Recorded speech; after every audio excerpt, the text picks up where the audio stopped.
On February 24, 2022, Russia launched what President Vladimir Putin described as a special military operation. The goal was simple: quickly take Kyiv and force Ukraine to surrender in a matter of days. But that's not what happened.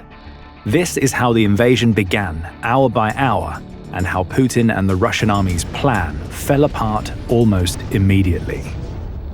Day 1. 0200 hours, Kyiv local time. American CIA stations hidden in underground shelters near the Belarusian and Russian border and run in coordination with Ukrainian intelligence start to see a dramatic increase in Russian radio and cellular activity. United States Secretary of State Antony Blinken makes a stunning public announcement: Russia will invade Ukraine. It's no longer a question of if, but when. In Ukraine, territorial defense units have already been mobilized, though many criticize the delay in activation in the week prior. 0300 hours. The United States warns the UN that the Russian invasion of Ukraine is imminent. In Kyiv, Russian special forces are discovered and attacked by Kyiv civilians, police, and military personnel. Russian special forces suffer extreme losses and are largely forced to abort their objectives. 0400. Explosions are reported along the border with Belarus and in the Ukrainian east. US satellite and human intelligence confirms preparations for a massive air assault coming from Belarusian and Russian airfields. Indications are that the Russians will attempt to seize key airports outside Kyiv with helicopter assault forces and then begin to rapidly fly in reinforcements using traditional airlift. 0500. In the northwestern Black Sea, Russia declares a complete prohibition on maritime traffic. The Russian Federal Agency for Sea and Inland Water Transport then declares a suspension of all maritime traffic in the Sea of Azov due to anti-terrorist operations underway by the Black Sea Fleet. Vladimir Putin then appears on national television, announcing the start of a military operation in Ukraine. Мною принято решение о проведении специальной военной операции. As Putin addresses the Russian people, conventional Russian forces begin to move across the Belarusian-Ukrainian and Russian-Ukrainian border. Ukrainian forces do not contest most of these incursions, opting instead to utilize the terrain and lay ambushes for the slowly invading columns. This strategy appears to work, as somewhere in North Ukraine, a territorial defense soldier lines up his sights on an interloping Russian helicopter. The American-made Stinger utilizes a battery coolant unit and pressurized argon gas to cool the seeker to extreme temperatures, making the infrared signature of the helicopter stand out in the cool sky like a blazing sun. The missile then uses infrared and ultraviolet sensors to lock onto its target. The Russian Ka-52 attack helicopter automatically fires flares once it detects it's been locked on, but the missile seeker isn't fooled and smashes into the upper rotor assembly, sending the helicopter spiraling to the ground. Meanwhile, Russian electronic warfare assets launch a comprehensive campaign against Ukrainian assets. Air defense radars are significantly degraded, as are radio communications. Caliber cruise missiles impact air defense sites that were abandoned just 24 hours before, with Ukrainian defenders moving frequently so as to avoid targeting in the days leading up to the war. The Russian electronic warfare campaign is extremely effective, crippling Ukraine's ability to effectively coordinate its response. Missile and airstrikes against cellular network towers begin and will continue through the next 48 hours.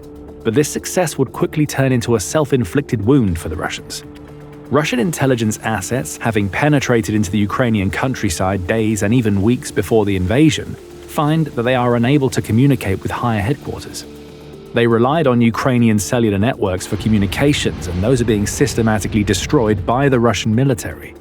This lack of coordination and planning between various facets of the Russian military and intelligence will lead to a failure to exploit critical advantages in the coming days, and the active sabotaging of pre-war Russian tactical goals. It's at this time that Russian missiles begin impacting Kyiv, Kharkiv, and defense sites across Odessa. 0520.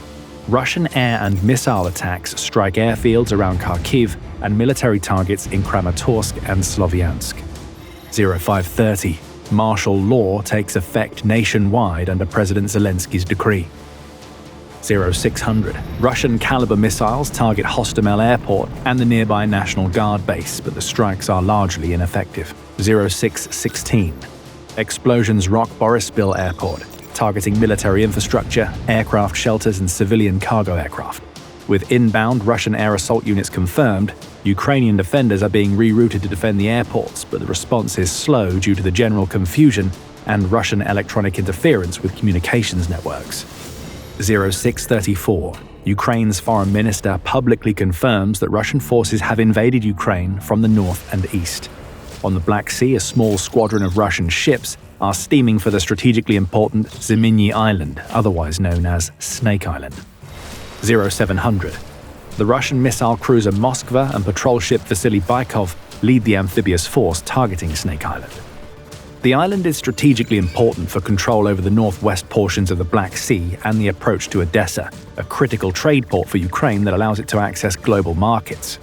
On the island, a detachment of 13 Ukrainian border guards is ordered to surrender by the Russian task force.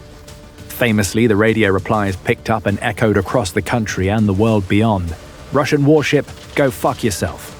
Russian ships begin a bombardment of the island as a small amphibious force of Russian Marines launches an assault. A number of Ukrainian soldiers, including the ones who sent the famous radio message of resistance, survive the assault and are taken prisoner. They will later be released as part of prisoner swaps, and their message of defiance is echoed around the world in pro-Ukrainian demonstrations. Also at around 7 a.m., a massive Russian attack begins advancing towards Kharkiv out of Belgorod. The bulk of the attack is aimed at Kharkiv, with a secondary attack aimed at Vovchansk, with plans to continue to Chernobyl. 0930. Russian airstrikes target Ukrainian airfields, making it difficult for the Ukrainian Air Force to sortie a defense against Russian incursions. More air and missile strikes target Ukrainian command centers in a bid to paralyze the Ukrainian military. Russia is mirroring US strategy during both invasions of Iraq. However, due to a lack of coordination, capabilities, and training, the Russian strategy is partially ineffective. The Ukrainian Air Force will survive the day and rally to push back Russian attack aircraft from the heart of Ukraine. Russian aerospace forces are facing unexpectedly stiff resistance. The missile campaign against Ukrainian ground defenses has been largely ineffective due to them moving out of the previous day's positions. A lack of post-strike damage assessment capabilities means that it can take days or a week or more for Russia to confirm if a strike has been successful or not, by which time the target is either heavily defended or no longer in its last location. This is in comparison with the average 15 to 30 minute capability of US air forces. Some within the Russian VVKO are expressing doubts about their capability to mirror a US-style air campaign. Public reporting varies, but as many as 4 attack aircraft may have been downed by Ukrainian defenders in the opening hours of the war. Further, Russia's electronic warfare was actually too effective. In their rush to jam Ukrainian signals, they failed to coordinate their own frequencies. Without this coordination, Russian jamming units accidentally blinded their own radios and radars, effectively sabotaging the very advantage they were trying to gain. 0930. The Russian air assault task force targeting Hostomel Airport takes off from VD Bolshoi Bokov Airport in Belarus. The attack includes paratroopers from the 31st Guards Air Assault Brigade, the 45th Guards Spetsnaz Brigade, and allegedly elements of the 11th Guards Air Assault Brigade.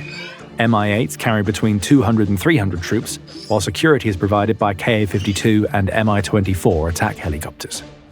1030. The Hostomel Air Assault Forces faces attack by small arms and American Stingers. Many are hit, some damaged enough to be forced to turn back or land. An unknown number are downed.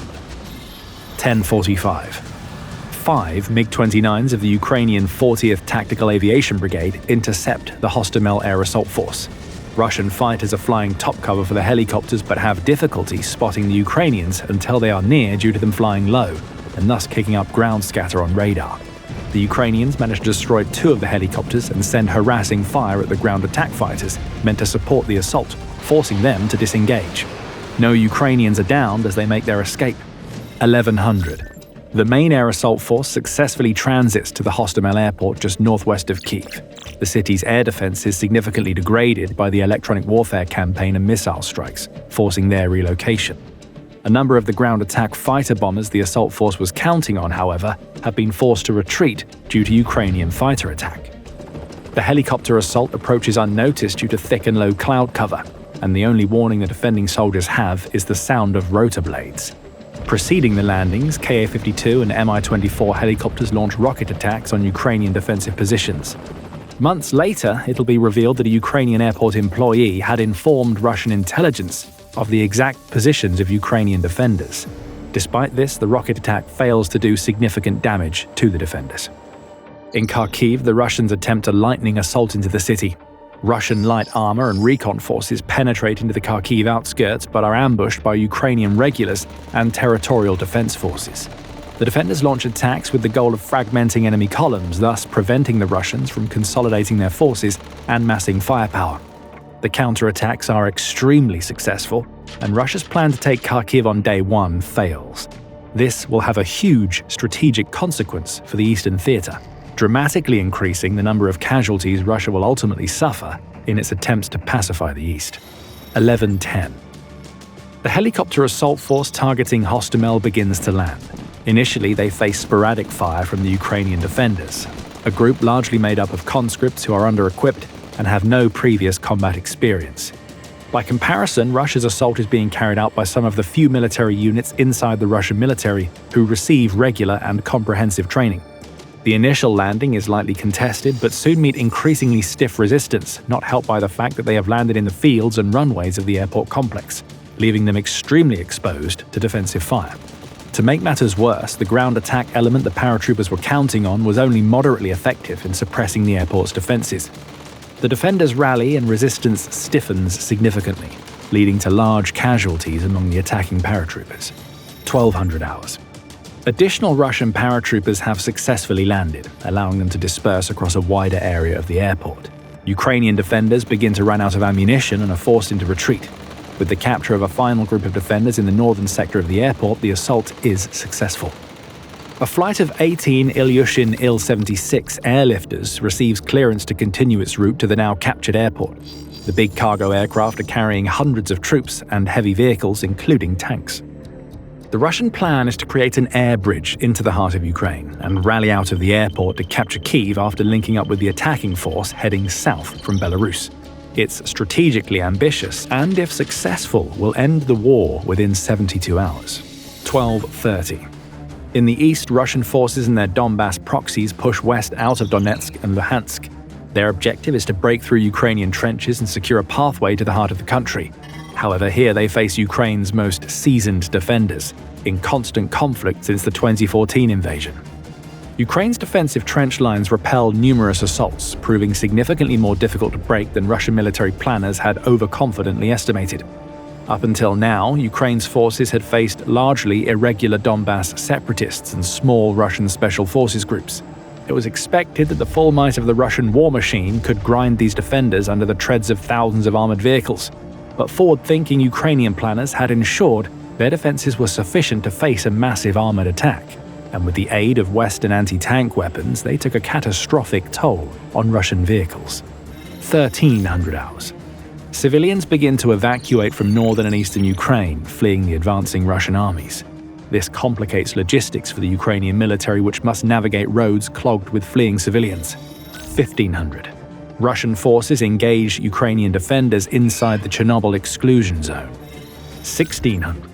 Russian troops at the Hostomel Airport have been under sporadic attack by Ukrainian military forces and armed civilians. The 3rd Special Purpose Regiment is rushed to northern Kyiv as preparations are made for a counterattack. They are joined by the 72nd Mechanized Brigade, who begin an assault to clear the Russians before the cargo aircraft can land. With hours to go before a significant Russian force makes landing, General Valery Zaluzhny orders the bombardment of the airfields by Ukrainian artillery. The bombardment earns Russian paratroopers a reprieve from the punishing artillery fire, but now threatens to derail the entire operation as Ukrainian artillery craters the runways Russian aircraft will need to land on. Russian ground attack aircraft were supposed to provide suppressive fire and hunt down and eliminate Ukrainian artillery. However, Ukrainian fighter aircraft have survived the initial Russian surprise attack and successfully harass or interdict Russian aircraft. Two things are becoming increasingly clear. Russian airbridge is increasingly impossible due to the worsening state of the runways, and not enough support aircraft have been dedicated to the task of providing air support for the paratroopers on the ground. Both are valid conclusions, but at the heart of the problem is a lack of capabilities on the Russian aerospace force's behalf. As the war will later prove, Russian aircraft are poorly suited for ground attack missions, with only a few properly equipped for the task. Furthermore, Russian pilots are undertrained, and the Russian military in general is not capable of combined arms operations in the face of determined resistance. 1730. Russian forces capture the Chernobyl exclusion zone. They are ordered to dig themselves into the radioactive ground, with many later being evacuated to Belarus for radiation illness. Due to Russian secrecy, it's unknown how many personnel were exposed to dangerous levels of radiation, but most of the positions would later be abandoned. 1730. Russia enacts an embargo of naval traffic along Ukrainian shores. 1800. The Russian convoy moving south from Belarus towards Kyiv is facing sporadic but effective resistance. Ukrainian troops utilize the terrain to launch ambushes on Russian vehicles, causing traffic snarls that slow down the convoy's movement. Russian casualties begin to mount as more pressure is put on the convoy to push onto Kyiv despite the difficulties. A small detachment of armored vehicles manages to break away and rushes to reinforce Russian paratroopers at Hostomel Airport, but they won't arrive for several hours yet. 1900. Under assault by Ukrainian forces, the Russian paratroopers have suffered heavy casualties. The Russians are now facing two significant problems. The first is that expected air support is not arriving in numbers to prevent the Ukrainian counterattack. This is due to an intelligence failure by the Russians prior to the war, who had failed to comprehensively map out the true strength of Ukrainian defenses around the Kyiv region. They had thus estimated that resistance would be light and failed to assign enough personnel and air support for the task. The second problem the Russians face is that a large amount of support equipment has been left behind and in the open due to the unexpectedly stiff resistance. Ammo, food, heavy weapons, and more is being systematically destroyed by Ukrainian artillery, which should have been silenced by air attacks. 2000 hours. Ukrainian counterattacks successfully expel the Russian paratroopers from Hostomel Airport. 2200. The European Union and United States announced their first round of sanctions against Russia for its invasion of Ukraine. The sanctions are unexpectedly stiff. Russia had been counting on a similar Western complacency that had been shown during the 2014 invasion of Crimea. To make matters worse, Russian President Vladimir Putin had been counting on a swift victory in order to ward off a serious sanction regime. With the setback at Hostomel Airport, this is increasingly unlikely. 2300. Russia puts a freeze on all commercial shipping in the Sea of Azov. With no Ukrainian naval resistance, the Russian Navy is the only branch of the Russian military to have achieved pre-war expectations. At the end of the first day, Russia has opened a war on every front. Missile bombardments, electronic jamming, naval pressure, ground assaults, and even sabotage. But they have failed to hit a key day-one goal of securing a usable Kyiv area airbase. Nor have they taken out the Ukrainian government or caused an internal collapse. Going into the next day, Russia knows that they need to lock down an airfield long enough to fly in heavy reinforcements and push the Kyiv columns forward before logistics and ambushes freeze them in place, while Ukraine needs to keep denying those airfields, keep the roads lethal with ambushes and blown bridges, and preserve command and control long enough for mobilization and outside support to start compounding. Just a word before we begin the second day of the invasion. This is our new channel, where we'll be doing deep dives into what really happened on the battlefield in all sorts of conflicts, not just Russia-Ukraine. So if you're enjoying this video, please hit the like button, subscribe, and drop a comment with which battlefields you'd like us to cover next. Day 2. 000 to 0600 hours. The convoys from Belarus continue their approach to Kyiv overnight, but are moving significantly slower than expected. Logistical problems begin to manifest as it's clear that a significant amount of gasoline reserved for the attack on Kyiv has been siphoned off and sold by Russian troops to Belarusian civilians in exchange for alcohol, cigarettes, and food in the days leading up to the invasion. A general readiness problem is also apparent. Russian unit commanders are tactically unprepared for combat operations, not having received warning or preparation for the attack until it was already underway. A critical lack of non-commissioned officers in the Russian military not only makes command and control problems worse. Without professional NCOs, there exists a wide gulf between Russian officers and junior enlisted, who are often left to fend for themselves or to carry out orders they don't fully understand. The end result is an assault towards Kyiv that has slowed to a snail's pace as the Russian military struggles under the weight of faltering logistics and poor discipline, planning, and training. Ukrainian special forces launch punishing raids against Russian convoys, sowing fear and confusion among the offensive. Expected to be greeted as liberators, the Russians are instead facing a large number of partisans also joining in the harassing attacks. Prior to the invasion, the Ukrainian government released huge amounts of firearms to local populations across the country. In the east, Russian artillery is engaged in heavy shelling of Kharkiv, indiscriminately targeting military and civilian infrastructure in an attempt to break the defenders. Russian armored assaults are launched once more against the fortress city. Early morning to afternoon. In Hostomel, Russian paratroopers have linked up with elements of the ground attack force moving out of Belarus and launched an assault on the airport. Russian armored vehicles, however, come under attack by Ukrainian forces, resulting in the destruction of several columns of armor and infantry fighting vehicles.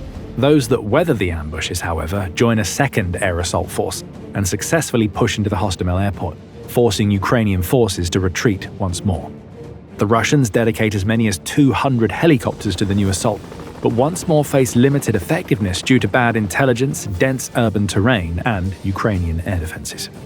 Russian fighters launch an attack on Kyiv, mostly hitting civilian infrastructure and causing little damage to its defenses. A Ukrainian Su-27 is shot down in the attempt to repel the attackers. Ukrainian fighters are largely equipped with radars and missiles a full generation behind their Russian counterparts, putting them at a big disadvantage in air-to-air combat. On the ground, Russian infiltrators dressed in Ukrainian uniforms enter Obolon, northern Kyiv. Their goal is to take the building housing Ukraine's parliament. However, they are quickly discovered and destroyed by Ukrainian troops. Ukrainian militias are organized across the Kyiv region and take active part in defending from Russian attacks. Civilian volunteers fashion thousands of Molotov cocktails in anticipation of a Russian penetration of the city's defenses. Per Ukrainian intelligence, sympathizers within the Russian FSB who opposed the invasion leaked intelligence on a special unit of Kadyrovites moving into the outskirts of Hostomel. Claiming to be elite troops of the Chechen strongman Ramzan Kadyrov, the convoy consists of an estimated 1,500 fighters and heavy equipment. Their task? The assassination of Ukrainian President Zelenskyy. In Kharkiv, Russian light infantry and some support vehicles successfully infiltrate the city's outskirts. The soldiers are confused when they are met by crowds of angry civilians. They had been told that they would be greeted with flowers as liberators. Civilian protests managed to significantly slow down Russian convoys, allowing Ukrainian defenders time to reconstitute. Launching counterattacks across the city's outskirts, they managed to stop the incursion into Kharkiv. Evening. Russian forces have recaptured Hostomel Airport and now man security checkpoints throughout northern Hostomel. The runways, however, are deemed too badly damaged by Ukrainian artillery and sappers to safely accept cargo aircraft. The Russian air assault has failed in all of its goals. Along the Donbass axis, Russian troops make incremental gains across the Avdiivka, Horlivka, and Popasna axis. Resistance is stiffer than expected and better organized than had been planned for. Russian military planners had expected to be over 100 kilometers into Ukraine by now, and have not properly prepared for a long-term grinding campaign. Despite these setbacks, Russian forces in the south begin to link up with those in the southeast. A major offensive against the strategically important city of Mariupol begins to take shape. The Ukrainian government publicly admits the risk of Mariupol becoming cut off by the advancing Russian attack. As night falls, it's becoming increasingly clear that Ukrainian traitors in the east have taken measures to aid the Russian offensive. From relaying intelligence on Ukrainian troop movements and the strength of fortifications, the traitors are either ideologically or financially motivated. Civilian partisan groups begin systematic hunts for these traitors and Russian infiltrators as vigilantism spikes across the country. At the end of the second day, Russia is still advancing in places, but the war hasn't gone the way it needed to. The push toward Kyiv is slowing into traffic jams and supply problems, and even when Russia regains ground around Kyiv area airfields, it still can't reliably turn them into a usable airbridge that floods in heavy troops and equipment, so the quick win window is closing. Going into the next day, Russia knows that it either has to solve the Kyiv problem, either by making an airfield usable or forcing a clean ground breakthrough around the capital, and at the same time stabilize its logistics so the columns don't stall and get picked apart, while Ukraine needs to keep the airbridge dead, keep hitting fuel, trucks, and stuck convoys, and hold the key cities long enough for reinforcements and international support to accumulate and harden the defense. Day 3. Russian forces moving south from Belarus are beginning to devolve into a quagmire. Roads are choked with traffic due to poor traffic control measures by Russian troops, and shortages of gasoline and food due to troops selling both while in Belarus are beginning to take an operational toll. Ukraine increasingly uses large-body armed drones to harass and destroy Russian vehicles, while Russian air defenses remain stowed in transport configuration. The drone attacks are increasingly unexpected, a new development of war that the Russian military had failed to predict would occur on such a large scale. To counter the large-body drone threat, Russia expected to rely on the same tools it uses to prevent large-scale Ukrainian air attacks, fighter cover, and ground-based air defenses. Yet the drones fly low and slow, making them difficult to detect by airborne radars, and Russian fighters are finding Ukrainian airspace increasingly hostile due to unmolested air defenses. Russia lacks a dedicated DED, or destruction of enemy air defenses, capability similar to the US's, and instead relied on missile attack and special forces to neutralize Ukraine's massive inventory of Cold War air defenses. While the US uses a rapid hunt-and-kill cycle to physically destroy radars and launchers in minutes, Russia's doctrine is less aggressive, often settling for soft kills that merely suppress or jam signals temporarily. But Ukraine's high mobility, along with poor planning on Russia's part, has led to the vast majority surviving the initial attack, and now they've been reconsolidated, closing off increasing amounts of Ukrainian airspace to Russian aircraft. Among Russia's aerospace forces, there's a growing reluctance to fly deep inside Ukrainian territory. To make matters worse for the Kyiv offensive, several key bridges have been destroyed by Ukrainian defenders. These were expected to be rapidly captured and secured by special forces, but Ukraine's own special forces have made this difficult, if not impossible, in most cases. Ukraine's special forces launch constant raids against Russian convoys using Western anti-tank missiles to great effect before melting back into the countryside. Sometime in the morning of Day 3, Russia attempts to reopen an airbridge into Kyiv by assaulting the town of Vasilkiv and the nearby military airfield. Weathering heavy anti-air fire, Russian paratroopers manage to land in number outside of Vasilkiv and begin marching on the airfield. The Russians are joined by sleeper agents planted in the town in the months before the war. They run straight into the waiting 40th Tactical Aviation Brigade, however, and are forced into retreat. The second attempt to establish an airbridge into Kyiv fails, and Russia is at last forced to abandon the plan in its entirety. It's clear now that the 3-day plan to overthrow the Kyiv regime has failed, much to the global embarrassment of Russia, who in its attack had been making a clear parallel between its own capabilities and those of the United States of America. Russian forces successfully assault the Kyiv hydroelectric power plant, but take significant losses in the attempt. They will hold the plant for just 24 hours before being repelled the following day. Ukrainian special forces locate and target the Kadyrovite detachment tasked with the assassination of President Zelenskyy. One group is headed off and destroyed on the outskirts of Kyiv, while UAVs spot 2 additional concentrations of Chechen troops. Ukrainian National Guard and Alpha Group special forces assault both Chechen formations, inflicting significant losses and forcing them into retreat. In the east, Russian forces concede that a blitzkrieg into Kharkiv is impossible. The Russians shift tactics, no longer sending light infantry and recon forces into suicidal charges in attempts to create pathways into the city. Instead, Russia begins to deploy its forces in order to surround and isolate the city, while relying on its historic tactic of bombarding civilians inside the city itself with long-range artillery. Despite this, Ukraine remains in firm control of the strategically important city. In the Donbass region, Russian advances continue, but the expected collapse of the Ukrainian military does not materialize. Outside Mariupol, Russia's offensive picks up steam. It's now become clear that taking Kyiv is increasingly unlikely, and focus shifts to the seizure of Mariupol. As a major industrial hub, Mariupol is strategically and politically important, but of greater import to the Russian war effort is the ability to save face by seizing it. In 72 hours of fighting, the globally broadcast expected 3-day victory shows clear signs of not materializing. If Russia can seize Mariupol, it will help the nation save political face. By the end of the day, the northeastern Russian offensive is 19 miles from the center of Kyiv, but is in increasingly poor logistical state and combat capability due to poor planning and incessant Ukrainian attacks. Russian planners are forced to accept that Kyiv is unlikely to fall anytime soon and begin preparations for a more traditional ground campaign against the city. They have the hardware in place, but it's hopelessly mired in a growing traffic jam that will soon become legendary among the history of modern warfare. And that's the real end of Day 3 picture. Russia has reached striking distance of Kyiv, but not control of Kyiv. The blitzkrieg maths is gone. Too much road, too little fuel, too many ambushes, and no clean airbridge to reset the tempo. So the war pivots from a sprint to a grind. From here on, every mile toward the capital has to be paid for the old-fashioned way, with slow advances, heavy artillery, and siege logic, while Ukraine's entire strategy becomes keeping those columns stuck, bleeding, and disorganized long enough for the defenders and the outside support behind them to turn time into a weapon.